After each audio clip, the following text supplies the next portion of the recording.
Hi everyone, welcome back to our channel tutors JE. और कैसे हो सब लोग यार। तो हमने अभी तक वेव्स में क्या कवर कर लिया था। वेव्स में हमने transverse and mechanical waves cover कर ली थी, जिसका मतलब ये होता है कि वेव ऑन अ स्ट्रिंग हमने जो है कवर कर लिया था। तो आज हम क्या शुरू करने वाले हैं यार, आज हम पढ़ेंगे और आज हम शुरू करेंगे बेसिकली अपनी लॉन्गिट्यूडनल एंड मैकेनिकल वेव्स, मतलब ऐसी वेव्स जो मैकेनिकल इन नेचर भी हैं और लॉन्गिट्यूडनल इन नेचर भी हैं, जिनको हम नाम देते हैं साउंड वेव्स। साउंड वेव्स की पहली प्रॉपर्टी जो हमें बिल्कुल बेसिक से स्टार्ट करनी है। शुरू करने से पहले यार एक बात आपको बता देता हूं और क्लियर कर देता हूं कि वो लोग ना देखें जिनको बिल्कुल भी आइडिया नहीं है साउंड वेव्स का। जिन्होंने पहले से थोड़ा बहुत देख रखा है वो ही देखें, क्योंकि ये रिवीजन के लिए मैं बना रहा हूं, प्रॉपर लेक्चर के पर्पस से नहीं बना रहा। जब प्रॉपर लेक्चर के पर्पस से बनाऊंगा तब ऐसी कोई बाउंडेशन नहीं होगी, तब आपको चाहे कुछ आता हो ना आता हो आप देख सकते हो। लेकिन अभी मैं बोलूंगा कि कम से कम आपको एक बेसिक आइडिया तो जरूर से होना चाहिए। ठीक है, चलिए। तो साउंड वेव्स की हम बात करें तो साउंड वेव की सबसे पहली प्रॉपर्टी ये होती है कि यार मैकेनिकल होती है। मैकेनिकल का मतलब भैया मीडियम की जरूरत है। यहां से वहां तक जाने के लिए इसको एक मीडियम की जरूरत है जो कि एयर एक्ट करती है। दूसरी बात जो हमारी होती है वो होती है कि भैया ये हमारे लिए होती हैं लॉन्गिट्यूडनल वेव्स। लॉन्गिट्यूडनल का मतलब क्या है? जैसे कि हमने वेव ऑन स्ट्रिंग में देखा था, क्या देखा था कि भैया हमारी जो एक रोप है वो ऐसे ऐसे हो रही है, ऐसे ऐसे ऐसे ऐसे, मतलब पार्टिकल की वेलोसिटी या पार्टिकल की मूवमेंट है up and down up and down up and down up and down vertical में, वर्टिकल में। लेकिन वेव कैसे मूव कर रही है? वेव मूव कर रही है हॉरिजॉन्टल, हॉरिजॉन्टल, हॉरिजॉन्टल। लेकिन लॉन्गिट्यूड वेव्स में क्या होगा, लॉन्गिट्यूडनल वेव्स में क्या होगा कि हमारा पार्टिकल भी ऐसे ऐसे मूव करेगा और वेव भी ऐसे ऐसे मूव करेगी। मतलब पार्टिकल और वेव दोनों की वेलोसिटी हमारी एक्स एक्सिस पर रहने वाली है। अगर ज्यादा आपको अच्छे से सोचना है तो बढ़िया तरीके से हम सोच सकते हैं कि लॉन्गिट्यूडनल वेव्स वो होती हैं जिनमें हमारा पार्टिकल और वेव दोनों हॉरिजॉन्टल होती हैं, दोनों की वेलोसिटीज हॉरिजॉन्टल होती हैं। चलिए, बहुत बढ़िया। अब एक बेसिक ह्यूमन ईयर की बात कर लेते हैं यार। ह्यूमन ईयर 20 किलो हर्ट्ज से 20,000 किलो हर्ट्ज तक की फ्रीक्वेंसी जो है, 20,000 किलो बोल रहा हूं, 20 किलो हर्ट्ज तक की फ्रीक्वेंसी तक को डिटेक्ट कर सकता है। अब जो है हम मेन मुद्दे पे चलते हैं। बेसिक इंट्रो में इतनी चीजें अभी के लिए बहुत है। अब जो है बेसिक से उठ के चलते हैं कि यार हमें डिस्प्लेसमेंट वेव, प्रेशर वेव और डेंसिटी वेव, इन तीनों के बारे में जानना है, तीनों के रिलेशन के बारे में जानना है। तो वो आज हम जो है कवर कर रहे होंगे। तो सबसे पहले यार हमें साउंड कैसे सुनाई देता है? साउंड हमें तभी सुनाई देगा जब हमारे एटमॉस्फेयर में कंप्रेशन रियरफेक्शन, कंप्रेशन रियरफेक्शन, कंप्रेशन रियरफेक्शन जो है बनते हैं, तभी हमें साउंड की फीलिंग आती है। तभी हमें क्या है, साउंड की फीलिंग आती है। अब डाउट ये आता है कि यार कंप्रेशन रियरफेक्शन बन कैसे रहे हैं। तो फटाफट से मैं आपको बता देता हूं, एक रफ आइडिया दे देता हूं कि भैया मान लो ये एक ट्यूब है, इसमें गैस भरी हुई है। मान लो एक ट्यूब है, उसमें गैस भरी हुई है और इस पिस्टन को मैंने मूव कराया। पिस्टन को मैंने मूव कराया, मान लो मीन पोजीशन है, मीन पोजीशन से मैंने पिस्टन को मूव कराया, तो मैंने पिस्टन को अंदर दबाया। जैसे ही मैंने अंदर दबाया तो क्या हुआ, ये इतना मूव करा, ये यहां से यहां तक मूव करा। जैसे ये यहां से यहां तक मूव किया, इसने हवा को अंदर कंप्रेस किया। अंदर क्या किया? कंप्रेस किया। तो क्या हुआ, अंदर दबाव बढ़ा। अंदर क्या हुआ, दबाव बढ़ा। जैसे ही दबाव बढ़ा तो भैया ये जो यहां पे है, यहां पे जो मॉलिक्यूल्स हैं, उन मॉलिक्यूल्स की डेंसिटी बढ़ गई। उन मॉलिक्यूल्स की डेंसिटी बढ़ गई, उन मॉलिक्यूल्स की डेंसिटी बढ़ गई। तो यहां पे कंप्रेशन फॉर्म हो गया। ये जो डिस्टर्बेंस फॉर्म हुई है, इस डिस्टर्बेंस की वजह से कंप्रेशन फॉर्म हुआ है, कंप्रेशन फॉर्म हुआ है। अच्छा, अब मान लो ये मीन पोजीशन है, मीन पोजीशन से मैंने अंदर दबाया, वापस लेके आया हूं, तब रेयरफेक्शन नहीं है। इस बात को फटाफट से सुन लो कि भैया जब मैंने दबाया है और जब मैं वापस मीन पोजीशन तक आ रहा हूं, ये पूरा कंप्रेशन ही है। जब मैं अपनी मीन पोजीशन से पीछे जाऊंगा, मतलब कि वॉल्यूम बढ़ाऊंगा, जब मैंने वॉल्यूम बढ़ाई तो डेंसिटी घटी, एयर मॉलिक्यूल्स की डेंसिटी घटी। जब मेरी डेंसिटी घटी तो रेयरफेक्शन क्रिएट हुआ। मतलब मीन पोजीशन से मैं अंदर गया तो कंप्रेशन क्रिएट हो रहा है, जब मीन पोजीशन से पीछे जा रहा हूं और वॉल्यूम बढ़ा रहा हूं तब रेयरफेक्शन क्रिएट हो रहा है। और ऐसे ही कंप्रेशन रियरफेक्शन क्रिएट होने की वजह से हमें साउंड सुनाई देता है, हमें आवाजें सुनाई देती हैं, हमें स्पीकर से गाने सुनाई देते हैं, हमें सब कुछ सुनाई देता है, हमें शीला की जवानी भी सुनाई इसी वजह से देती है। ठीक है, चलिए आगे बढ़ते हैं और देखते हैं कि यार असलियत में अब पिस्टन मूव कैसे भी कर सकता है, लेकिन हमारे सिलेबस के लिए एसएचएम इंपॉर्टेंट है और पिस्टन जो है वो एसएचएम परफॉर्म कर रहा है। अच्छा, अब पिस्टन अगर एसएचएम परफॉर्म कर रहा है तो मान लेते हैं उसकी कुछ डिस्प्लेसमेंट रही होगी s is equals to s not sine omega t plus y, हमने मान लिया। अब दिस इज व्हाट, ये एस क्या है, s is my displacement of that piston. ये जो पिस्टन मूव कर रहा है इस तरीके से, ये मेरी एस है, ये मेरा डिस्प्लेसमेंट है। अच्छा, चलते हैं एक और चित्र पे, जो मैंने बहुत सुंदर सा चित्र बनाने की कोशिश करी है। वो चित्र आपको ये दर्शाता है कि भैया ये देखो, जब ये अपनी मीन पोजीशन से थोड़ा अंदर खिसका, जब हमारा पिस्टन मीन पोजीशन से थोड़ा अंदर खिसका, तो देखो उसने एक जगह पर एयर मॉलिक्यूल्स कलेक्ट करे, मतलब एक कंप्रेशन फॉर्म किया। यहां से अब मैं ये चीज समझ सकता हूं कि कंप्रेशन रेयर फ्रैक्शन इस डायरेक्शन में बनते हुए दिख रहे हैं, जो कि बनते भी हैं। तो वेव की वेलोसिटी भी इसी तरीके से है, मतलब वेव की मूवमेंट भी ऐसे ही हो रही है, क्योंकि कंप्रेशन रेयर फ्रैक्शन बन कैसे रहे हैं, compression rarefaction, compression rarefaction, compression rarefaction, क्या उनकी मूवमेंट इस तरीके से है? तो क्या वेव की मूवमेंट भी इसी तरीके से होगी? तो क्या वेव की वेलोसिटी भी इसी डायरेक्शन में है? चलिए, अच्छा, इसी नजरिए से क्या मैं पार्टिकल को भी देख सकता हूं कि पार्टिकल भी इसी तरीके से मूव कर रहा है? देखो ये चीज समझ में आ गई, तो उसमें तो कैलकुलेशन और कुछ भी नहीं है। पार्टिकल भी ऐसे ऐसे मूव कर रहा है, पार्टिकल भी ऐसे ऐसे मूव कर रहा है, पार्टिकल भी ऐसे ऐसे मूव कर रहा है अपनी पोजीशन से। या तो आगे गया या तो पीछे आया, या तो आगे गया या तो पीछे आया, ऐसे ऐसे मूव नहीं है, ऐसे ऐसे मूवमेंट नहीं है, ऐसे ऐसे ही मूवमेंट है। तो अब अगर किसी भी एक्स पर मुझे उस पार्टिकल की एसएचएम लिखनी है, तो वो हम वेव्स में सीख के आए हैं, वो हम लिख सकते हैं। तो हमने क्या किया, जो हमारी पिस्टन थी, जो हमारा सोर्स था, हमें तो भैया उसी का एसएचएम पता है, हमें किसी एक्स वाले पार्टिकल का एसएचएम पता करना है। तो इसमें इसका इक्वेशन डाल दो, इसमें इसका टाइम डाल दो, क्योंकि जो ये करेगा वो ये पहले ही कर चुका है। तो जब ये कर चुका, वही वाला टाइम डाला, t minus x by v plus five, और ये जो मेरी इक्वेशन आई है डिस्प्लेसमेंट वेव आई है। ज्यादा चौंको मत, ये जो चीज है हम वेव्स में ही कर चुके हैं, वही चीज मैंने लिख दी है, वही चीज लिखी हुई है। अच्छा, अब ये है क्या, ये निकला क्या, ये निकला है डिस्प्लेसमेंट वेव। डिस्प्लेसमेंट वेव, अब डिस्प्लेसमेंट वेव क्या है? डिस्प्लेसमेंट मतलब मैं अपनी पोजीशन से कितना आगे या कितना पीछे गया हूं, यही मैंने बताया। पोजीशन ऑफ एनी पार्टिकल, अगर किसी भी एक्स पोजीशन पे पार्टिकल के लिए मुझे डिस्प्लेसमेंट वेव लिखनी है, तो वो तो ये है। लेकिन अगर पोजीशन लिखनी है तो क्या होगा? पोजीशन होगा एक्स प्लस एस।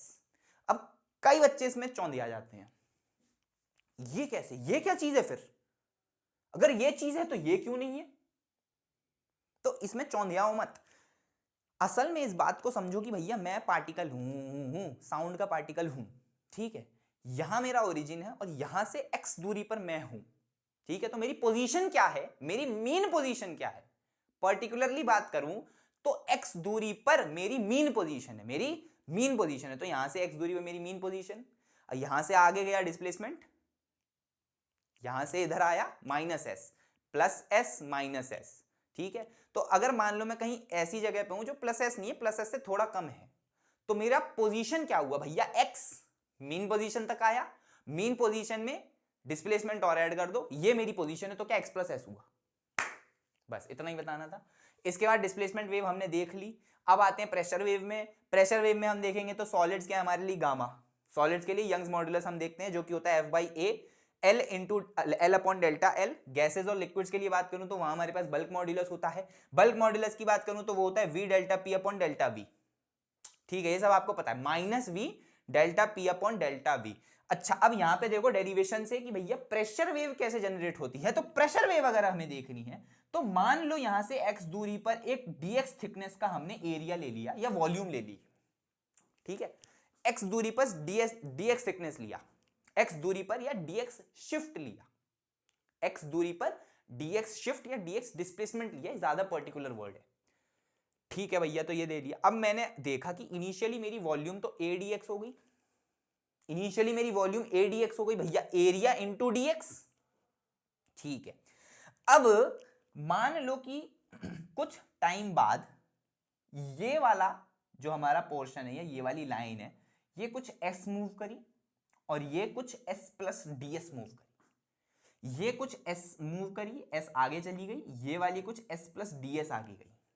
ठीक है, तो अब मुझे फाइनल वॉल्यूम देखनी है। फाइनल वॉल्यूम मतलब कि ये जो ब्लू लाइन से डॉटेड, ब्लू से मैंने डॉटेड लाइन बनाई है, इसकी वॉल्यूम अगर मुझे लिखनी है तो मैं कैसे लिखूंगा भैया? मैंने पहले लिखा ये डिस्टेंस, ये पूरा dx था, dx minus S is dx minus S, ये पूरा dx था, dx में से s घटाया तो क्या बचा? dx minus S. ठीक है, बहुत सुंदर। अब मुझे ये चाहिए भैया, तो dx minus S plus ds, ठीक है, dx minus S plus ds, वो क्या हो गया हमारा? ओवरऑल बचा dx plus ds, S cancel हो जाएगा, dx प्लस ds। तो dx प्लस ds में a का मल्टीप्लाई किया, मेरी वॉल्यूम आ गई। मैं थोड़ा तेज भाग रहा हूं इसीलिए मैंने पहले ही बोली थी a into dx plus ds, मैंने पहले ही बोला था कि आप थोड़ा देख के आए हो।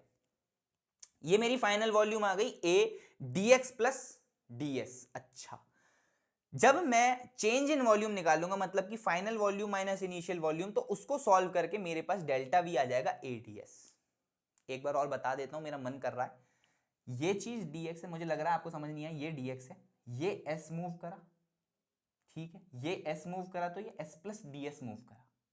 तो इसका मतलब कि ये जो बीच की लेंथ है, ये बीच की दूरी है, ये हो गई dx माइनस s, क्योंकि ओवरऑल dx माइनस ds, तो ये dx minus ds, dx minus s, dx minus s plus s plus ds, ये मेरी फाइनल वॉल्यूम है। जब ये मेरी फाइनल वॉल्यूम है, ये मेरी फाइनल लेंथ है, तो dx minus s plus ds मेरी हो गई टोटल फाइनल लेंथ, जो कि होगी dx plus ds into a कर दूंगा तो फाइनल वॉल्यूम आ जाएगा। यहां से मैंने चेंज इन वॉल्यूम निकाला। चेंज इन वॉल्यूम निकालने के बाद भैया हम क्या जानते हैं? हम जानते हैं delta P is minus beta dv by v, जो कि मैं लिख चुका हूं, कहां क्या ये delta P is minus beta dv by v. अच्छा, अब डीवी को तो भैया मैं यहां से एडीएस लिख दूंगा, डीवी को तो एडीएस लिख दिया। जैसे ही मैंने डीवी को एडीएस लिखा, वी को मैंने एडीएक्स लिखा, क्योंकि भैया इनिशियली तो एडीएक्स थी, तो यहां से सॉल्व करके डीएस बाई डीएक्स आ गया। ds बाई dx को ध्यान से देखो तो वो ये चीज है। ds बाई dx क्या है? इसको डिफरेंशिएट कर दो विद रिस्पेक्ट टू x, तो भैया जब मैं उसको with respect to x differentiate करूंगा, तो मेरे पास डेल्टा p आ जाएगा beta S not k cos omega T minus के एक्स प्लस 5।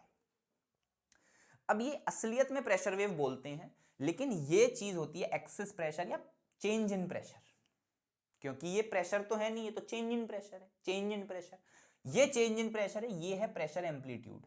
ये क्या? Amplitude of excess pressure, beta S not K is my amplitude of excess pressure. चलिए, तो delta P is P nought cos omega T minus के x plus 5। This also indicates that there is a phase change of pi by 2 from displacement. Displacement से पाई by 2 का change है हमारी pressure wave में। जैसे कि एक एग्जांपल देख सकते हैं कि s is equals to s not sine omega T minus के एक्स प्लस पाई बाय 4 अगर लिखा हुआ है, तो हमारी प्रेशर वेव हो जाएगी beta K S not sine omega T minus के x plus pi by 4 plus pi by 2। बहुत सुंदर। एक और सवाल एग्जांपल के लिए हम देख सकते हैं कि भैया ये मान लो कोई एक डिस्प्लेसमेंट वेव का ग्राफ है। असलियत में डिस्प्लेसमेंट ऑफ पार्टिकल कैसे है? ऐसे। प्लॉट करने के लिए हमने इस तरीके से बना दिया है। हमसे पूछा यह गया है कि ए पर कंप्रेशन है, बी पर रेयरफैक्शन है, या बी पे कंप्रेशन है, ए पर रेयरफैक्शन है, क्या चीज कहां पर है? तो हम ये देख सकते हैं कि असलियत में देखो, ए से जस्ट पहले पार्टिकल्स पॉजिटिव की तरफ है, पॉजिटिव डिस्प्लेसमेंट शो कर रहे हैं। ए से जस्ट पहले पार्टिकल्स पॉजिटिव डिस्प्लेसमेंट शो कर रहे हैं, मतलब कि इस तरफ है। सही बात है, इस तरफ पॉजिटिव एक्स की तरफ। और ए के जस्ट बाद पार्टिकल्स नेगेटिव एक्स की तरफ शो कर रहे हैं, मतलब ए पर इधर वाले पार्टिकल इधर आ रहे हैं और इधर वाले पार्टिकल इधर आ रहे हैं, तो ए पर डेंसिटी बढ़ रही है। अगर ए पर डेंसिटी बढ़ रही है तो ए पर कंप्रेशन है। सेम उल्टा हो रहा है मेरे बी पर मेरा बन जाएगा रेयरफैक्शन। इसी के बाद चलते हैं हम डेंसिटी वेव पे। अब डेंसिटी वेव को भी फटाफट देख लो। डेंसिटी असल में होती है मास बाय वॉल्यूम, डिफरेंशिएट करा तो minus M by V square DV आ गया, इसी के साथ मैंने डेल्टा रो को लिख दिया minus m by v dv by v. अब बहुत अच्छे से देखोगे, गौर से देखोगे तो डीवी बाई वी असलियत में ds बाई dx ही था, ds बाई dx ही था, यहां से मैंने लिख दिया dv बाई v को ds बाई dx। जब मैंने इधर ds बाई dx करा और m बाई v तो क्या है, रो नॉट या रो बोल दो इसको, m बाई v क्या है, रो, तो मैंने इसको लिख दिया delta rho is equals to rho ds by dx, delta rho is equals to rho ds by dx। ds by dx हम पहले भी निकाल चुके हैं इधर रखने के लिए, दोबारा आप चाहो तो डिफरेंशिएट करके ds बाई dx निकाल सकते हो। जैसे ही निकाल के रखोगे तो भैया यहां पे देखिए डेल्टा रो आ जाएगा rho K S nought cos omega T minus के x plus five. This also shows that density wave और हमारी डिस्प्लेसमेंट वेव में पाई बाय 2 का फेज चेंज है, पाई बाय 2 का फेज चेंज है। और छोटी सी बात मैं आपको बता देता हूं कि मैक्सिमम प्रेशर अगर कभी आपसे पूछ लिया जाए तो आपको simply P nought plus delta P not लिखना है, केवल मेरा डेल्टा पी आंसर नहीं होगा। जैसे कि आपने सोचा कि मैक्सिमम प्रेशर लिखना है तो इसका एम्पलीट्यूड लिख दो, नहीं, प्रेशर वेव का एम्पलीट्यूड नहीं है, वो तो एक्सेस प्रेशर का एम्पलीट्यूड है। Excess pressure, maximum excess pressure क्या है, लेकिन मैक्सिमम प्रेशर अगर आपसे पूछा जाए तो वो हमेशा P nought plus delta P nought होगा। सेम मिनिमम प्रेशर अगर आपसे पूछा जाए तो P nought minus delta P nought होगा, क्योंकि delta P nought is beta K S nought, delta P nought is equals to beta K S nought, वो हमारा एक्सेस प्रेशर का एम्पलीट्यूड है। इसी तरीके से अगर नेट डेंसिटी पूछी जाए तो नेट डेंसिटी होती है रो प्लस डेल्टा रो, रो प्लस डेल्टा रो। तो इतना ही मुझे बताना था, थोड़ा मैंने शताब्दी की स्पीड पकड़ ली थी, क्योंकि ये तीनों अगर आप एक साथ समझोगे तो ज्यादा अच्छा रहेगा, एक साथ आपका तीनों का रिवीजन हो गया, इसलिए मैंने थोड़ा ज्यादा कंटेंट कम समय में डिलीवर करने की कोशिश करी, इसलिए मुझे शताब्दी पर चढ़ना पड़ा। तो आज के लिए इतना ही, मिलते हैं अपनी अगली वीडियो में जिसमें हम साउंड वेव्स को थोड़ा और आगे कवर कर रहे होंगे, वेलोसिटी ऑफ साउंड को देख रहे होंगे। अगर आपको अच्छा लगा तो चैनल को सब्सक्राइब कर देना, वीडियो को लाइक कर देना और इसको शेयर भी कर देना आगे, क्योंकि आगे भी बच्चों को साउंड को समझने में दिक्कत आ रही है तो उनको भेज सकते हो। मिलते हैं अपनी अगली वीडियो में, थैंक यू।